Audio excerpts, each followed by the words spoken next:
And with that as a greeting, I welcome you all back to Let's Play Legend of Zelda Master Quest. I am Midnight Sun, and today we are going into Dodongo's Cavern. First, though, we gotta break in the door again.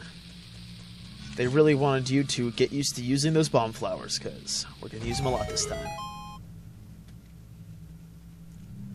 And welcome in. Those of you who played the original Ocarina of Time will notice something is already off about this dungeon. Even though, just like in the Deku Tree, we have our big Nexus room, there is something missing in the middle. Navi. Okay, yeah, I get it. There are red bits on the floor that are smoldering and dangerous looking. They might hurt. What a shocker. Well, whatever. Like I said before, this stuff is really only bad if, you play a lot of games and realize when something's dangerous, or just, damn it. Yeah, like I said, this stuff's only really annoying if you've never played Zelda before, or if you've never played many video games. Damn it, again. Okay, I definitely did not just screw that up twice. But you gotta do your timing rather well here, because if you don't do it, you'll either, like I didn't do, but you might accidentally, pick it up when the platform is going down, or when it is only just rising, in which case the bomb flower will either explode too early, or you'll never be able to get to the other side. And unfortunately, I went to the wrong side. We only get to see a gossip stone. We'll see what their true purpose is pretty soon, actually. But just for now, we are unable to decipher their true mysteries. So let's do what we were supposed to do in the first place. Alright, there is one major difference with...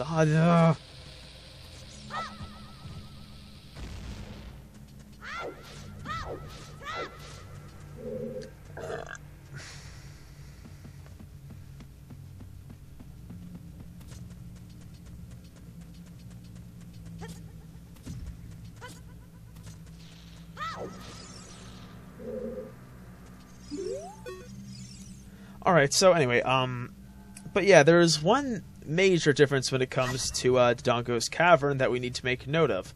The major difference being that, while in the past we went from the bottom to the top of the dungeon, this time we're going to be going in reverse, as we will soon see. Now, I was saying something earlier that people who played the game before, yeah, okay, we're getting the dungeon map, but people who played the game before will realize that there used to be a Beamos in the middle, instead of that bomb flower, and that particular bomb flower actually would have been on the side that we are currently located on. There would have been a different door we had to blow up to get through, and then that would have eventually led to our ascension. But that is not the way it's going to work. This time it's... okay, I misjudged that throw, and then I blew up. Yeah, but this time we are going to be heading in the opposite direction, so once I get over there and get that bomb, we can get this party started. Alright, there we go. I nearly missed that jump. That would have been really embarrassing. I'm already kind of losing points here, I'm sure. So, alright, there we go. Get as close as possible, and ta-da! There we go. Now, this is the mechanic in the dungeon that had its... had we been playing the original Dodongo's Cavern, that would have just been for, it's a bridge mechanic. So you can get to the end of the dungeon really easily. There was one in the Deku Tree as well. That web on the floor of the floor, I guess, that we originally entered from. There was that big web that we broke, and that's kind of the way of saying, okay, you don't need to redo stuff and jump all the way back from the top, because in the original dungeon, you had to go from the top, you need to jump down that web to break it. So that's just kind of like the way, if you need to exit, if you need to do whatever, you now have this thing that will take you to the later part of the dungeon. Oh yeah, there we go. Just in case you ever wondered what was under Link's kilt or skirt there, there's nothing. He's worse than a Ken doll. But anyway, yeah, it's just this thing that lets you go to the end really quickly, in case you need to go and do something. This room is where we do see our first Beamos, though. And Beamos are deathly afraid of bombs. Well, I would say less afraid and more, susceptible to, so that's how you kill a Beamos. And we have another Beamos over here, so let's pick up another bomb, and Alright, there we go, and I saw something there. Ooh, a silver rupee. What does that do? I don't know, it's big and it's shiny. We might as well pick it up. As has been demonstrated in the past, I really do like big and shiny things, so why not? Alright. Okay, so let's listen to what Navi has to say. She's going to keep on annoying us even after this anyway, so... She's just pointing out that there's a lot of bomb flowers, and... Oh, Navi. Violent tendencies coming out here. Okay, she wants us to blow them all up at once. Unfortunately, we cannot use one of the bomb flowers at... what the heck? Oh, there we go, okay. We cannot use one of the bomb flowers there because we need to blow up all of those.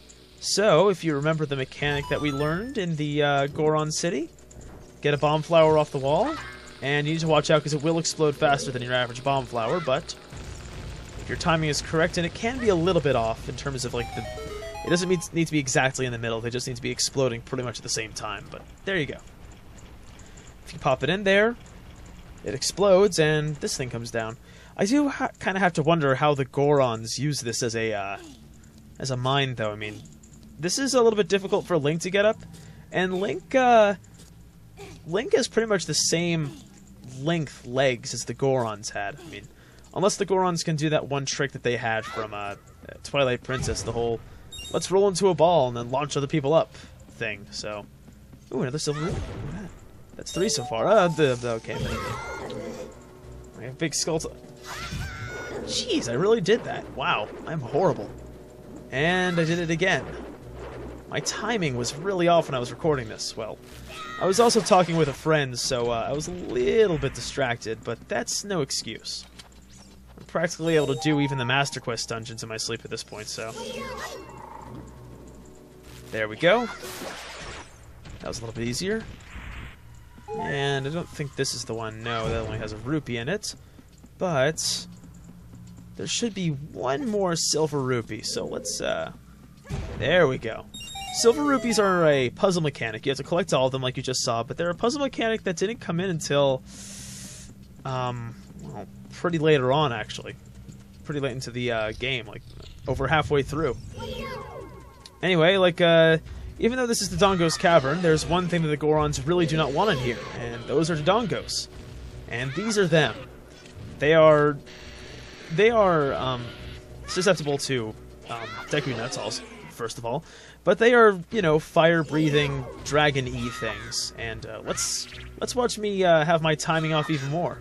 There we go, okay. That didn't work. Just gonna... Yeah, if you hit anything that could be considered... You know, their front part, it bounces off like you just hit a wall or a shield.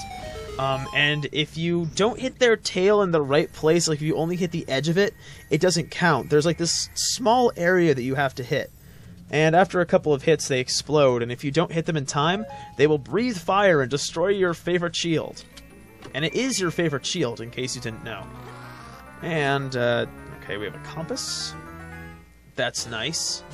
Let's get out of this room, though. We don't really need this compass here. And we also don't really need that ocarina. I think there... Yes, there actually are a couple more puzzles that will require a Deku Stick.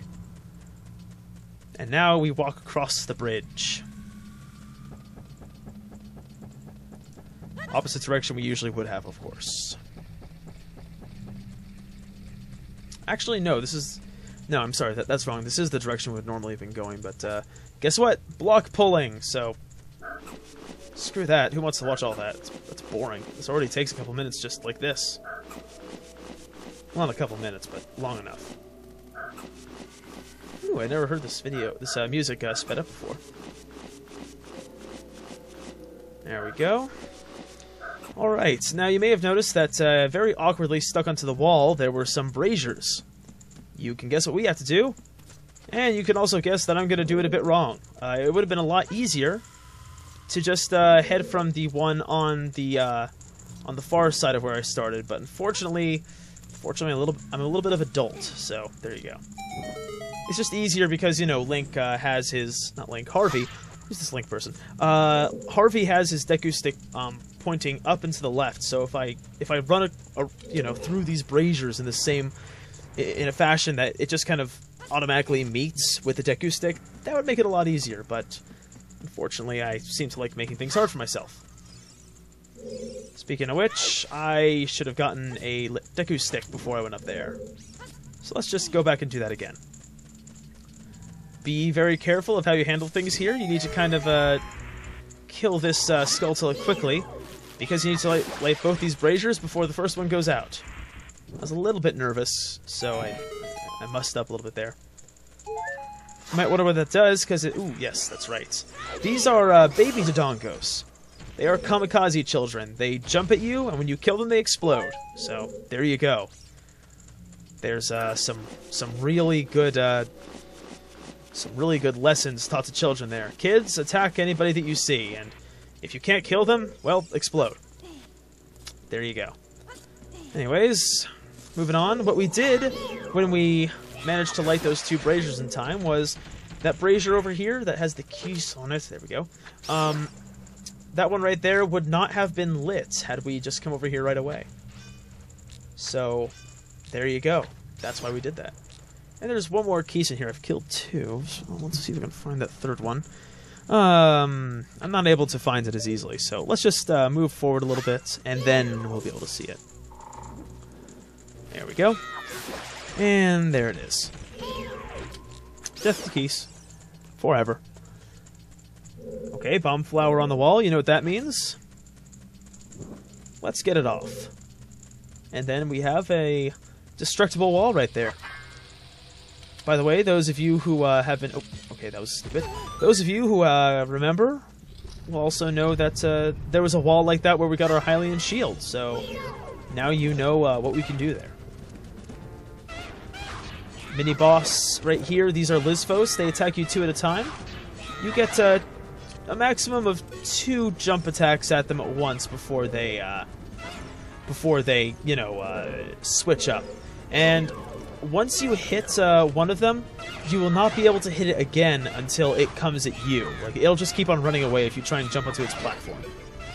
And you might wonder why I switched platforms so soon, when I knew that I could not jump after them and get them.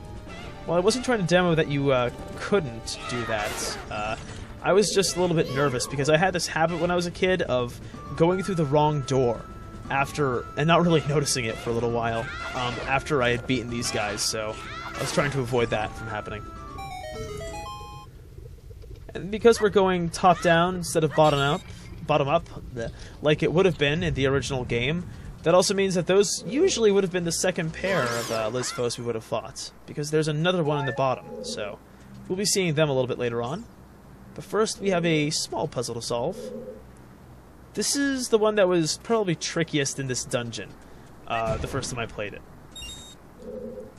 Alright, first of all, you have to hit that switch over there, but you have to hit it properly. You can't just hit it and then run back. You'll run out of time. It's a time switch. Even though you're not going to hear a tick-tock, tick-tock, tick-tock that tells you have, such and such amount of time left, it is timed, as we will see, so that's why we went and did that up there instead of running back and forth. I think we could have made it, but I really didn't want to risk it. And if we blow up this rock here, we can hit this switch, which turns off the fire on the second platform. Yep, see? First platform lit back on fire, so that's why we needed to hit that switch from the best position possible. Also, you have to make sure to do that one quickly, because I'm pretty sure that second switch, the one we stepped on, has a shorter timer than the first one. It might be the same, but, when you mess up, you tend to think, geez, that switch screwed me over. And I've messed that up quite a few times, so there you go. Now, where are we? This seems slightly familiar, these rocks here. Wonder where we are. Well, I know where we are. We're back here, in the beginning. In case you're wondering, that rock over there where Navi is pointing to, I went in the wrong direction, that's why I decided to throw that bomb down. But that rock right there, it just carries a little poem with a hint on how you can beat the dungeon's boss. And, oh dear, stupid idiots.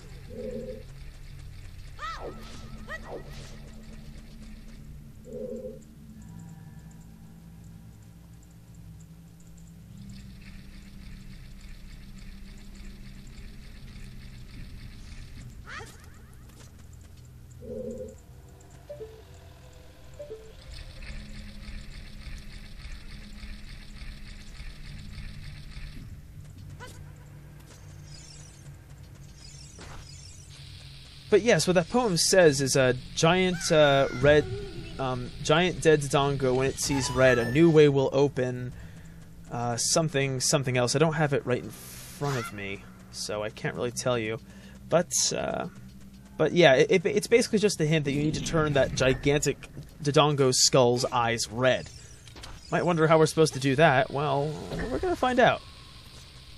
But gosh, we're getting all these bomb flowers. It sure would be nice if we could get just, you know, like something which could hold bombs. But come on, who would give that to a kid? Fire Keese we don't want because it will kill our shield. It's dead now, though. No more threat. Let's toss that there, and I see something up there. I see something that I'm gonna forget, aren't I? Yeah, I forgot. I'm an idiot. Yeah, watch out. That's basically just there for the idiots like me who decide, oh, hey, you know, I'm just gonna keep on running forward. There's another reason why I shouldn't have done that, though, and as you will see, those bombs lead up to a rock, but the rock is still intact. Now, sometimes the Master Quest puzzles, even though you trip the right thing, the desired result will not happen if you're not really, like, paying attention in some way. It follows some strange, self-centric, philosophical thing that says if you're not looking at it, it doesn't happen. So, everything revolves around Harvey, just so you know. You're not actually existing unless you're watching this LP and he's looking at you like he just did right there. You don't exist right now. Anyways, let's hit that eye there and walk our way through. Okay, ooh, I'm out of bullets. I gotta increase my capacity there. Anyways, we're not really gonna need them for a little while because we need to kill some kamikaze babies. Very nice. And there's the second one. Oh, there are some bullets. Nice, just in case. And here's the second/first room with the Lysphos in it. Same general deal here. Actually, I think I think I'll speed this up.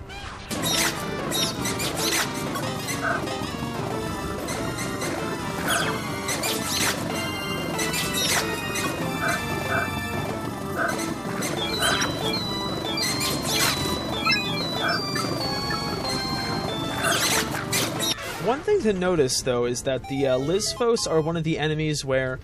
And also the Dodongos, actually, the normal-sized Dodongos, are the kinds of enemies that for some reason, some of them have more health than others, even though they're the exact same thing.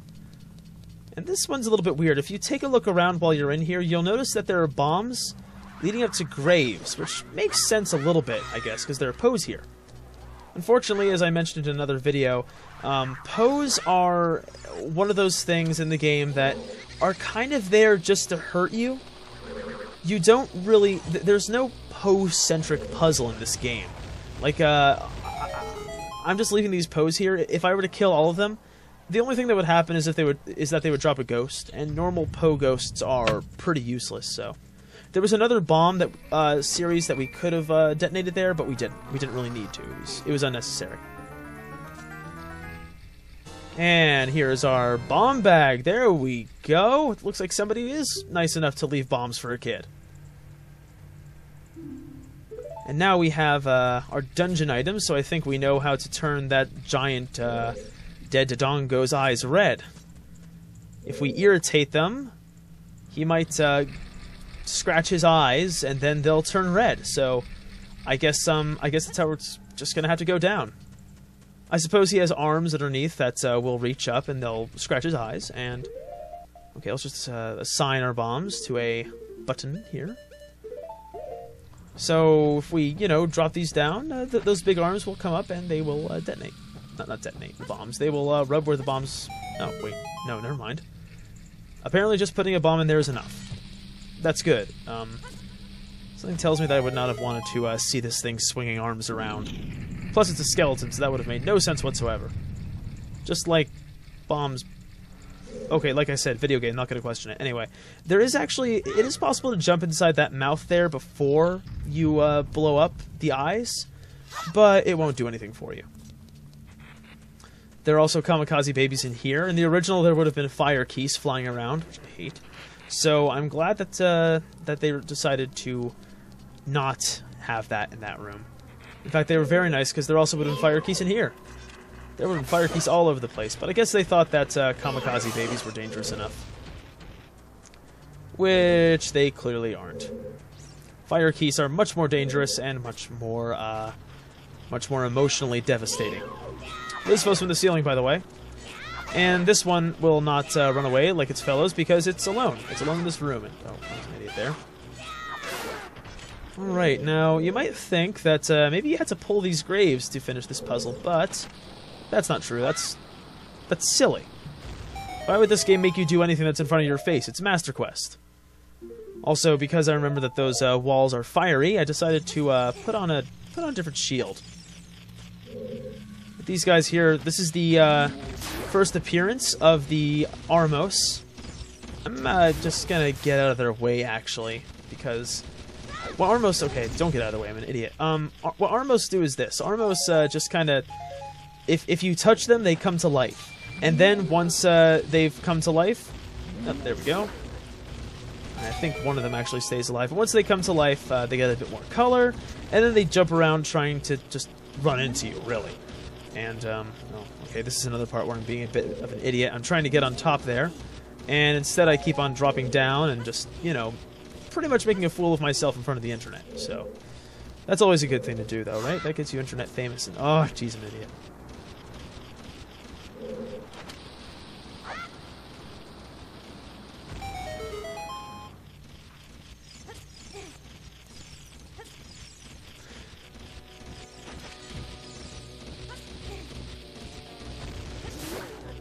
Okay, so now I'm back on the right side. Let's do this the smart way, which is not like that.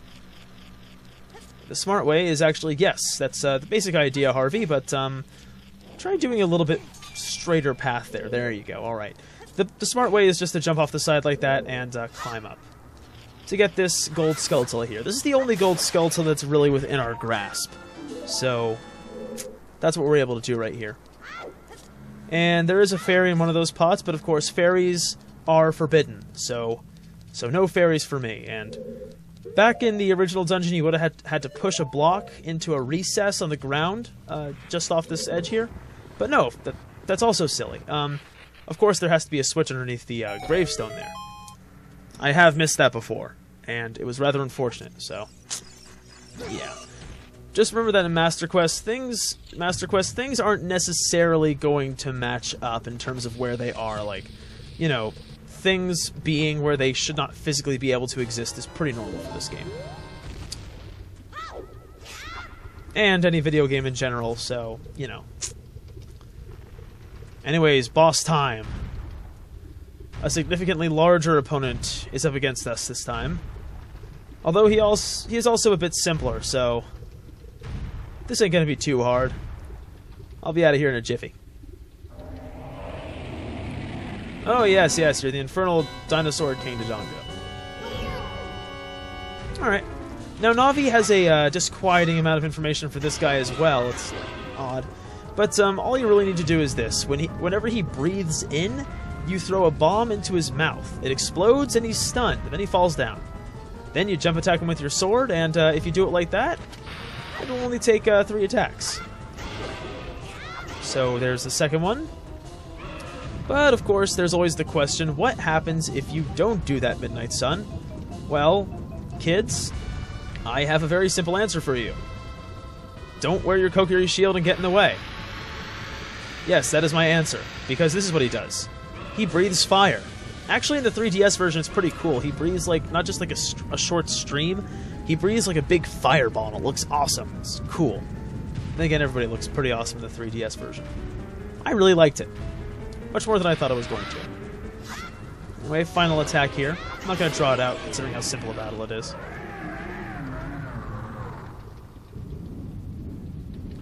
And he kind of just rolls around aimlessly, and even though he apparently has a very thick hide, it's not thick enough to keep him alive when he enters the lava.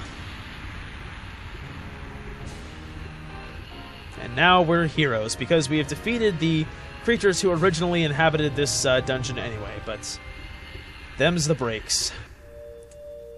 Let's get our heart container, and then... yeah. I'm doing a minimalist run of both the original Ocarina of Time for that little series, as well as a minimalist run for Master Quest on the 3DS, so I almost didn't pick that up there out of habit. Anyways, let's go to exposition. Yay.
And there you go. That's how you kick. That's how you kick some Dodongo ass. So, what did we do today? We cleared out a cavern so that a certain people could eat the rocks that are in there. In the process, we destroyed the original inhabitants, who are legendary and were thought to be dead. So, there you go. Awesome. We are awesome. We are good people. Anyways, next time, Harvey is going to venture up Death Mountain even more. I'll see you then.